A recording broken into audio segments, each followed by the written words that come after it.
Skúšajte určite rôzne obchody a možno aj vbehnete do obchodu, do ktorého možno nezvyknete chodiť, pretože viem od svojich klientiek, že majú nejaké svoje obľúbené obchody, napokon aj ja to tak mám, že mám svoje obľúbené obchody, v ktorých nakupujem, o ktorých viem, že už som tam kúpila nejaké dobré kúsky, alebo celkom tie ich strihy sedia na moju postavu, tak určite skúšajte aj niečo nové, občas, z času na čas.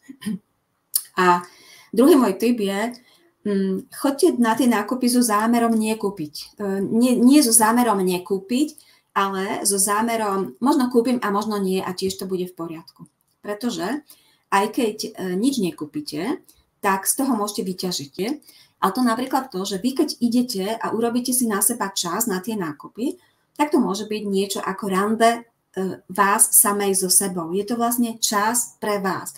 Čas, kedy vy spoznávate seba, spoznávate, čo vám pristane, pretože keď si skúšate rôzne veci, a preto aj odporúčam nielen skúšať občas zajsť do iného obchodu, ale aj skúšať veci, po ktorých by ste možno bežne nesiahli, pretože na základe toho práve zistíte a objavíte možno kúsky, ktoré vám sedia, ale na základe nejakého autopilota a zvyku toho, čo nakupujete a čo si vyberáte, by ste nikdy po nich nesiahli a takto ich môžete objaviť.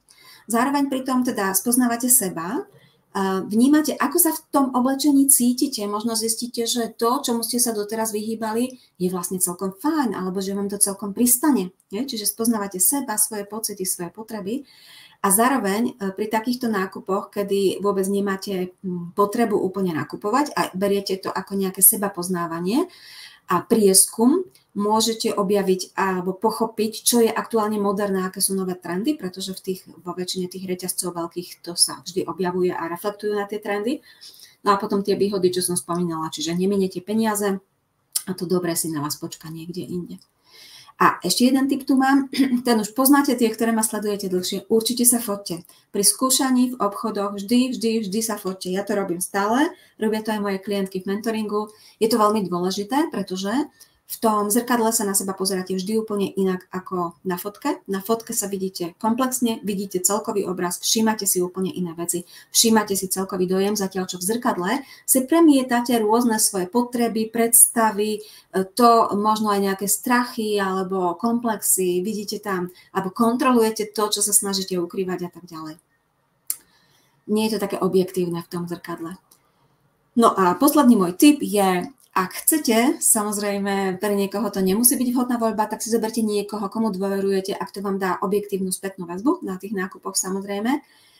Pokiaľ nakupujete radšej sami, tak je to úplne v pohode. Ja napríklad nakupujem rada sama. Nemám rada úplne nákupy s niekým, pretože viem, že aj keď mám kamošky, s ktorými si veľmi rozumieme, tak predsa len ako keby to, čo ja viem o tom, čo potrebujem, oni úplne nevedia do takých detailov, ako to viem ja.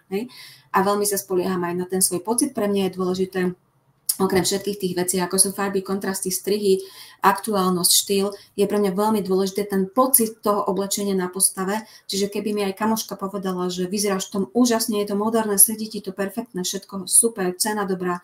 Pokiaľ ja sa v tom nebudem cítiť dobre, ja to nekúpim, pretože viem, že to potom nebudem nosiť. Takže zoberte si na nákupy niekoho, kto vám dá objektívnu spätnú väzbu, alebo aj nie. Pokiaľ nechcete, pokiaľ vám to nevyhovuje, alebo aj nie. Pre mňa je tá možnosť, alebo aj nie.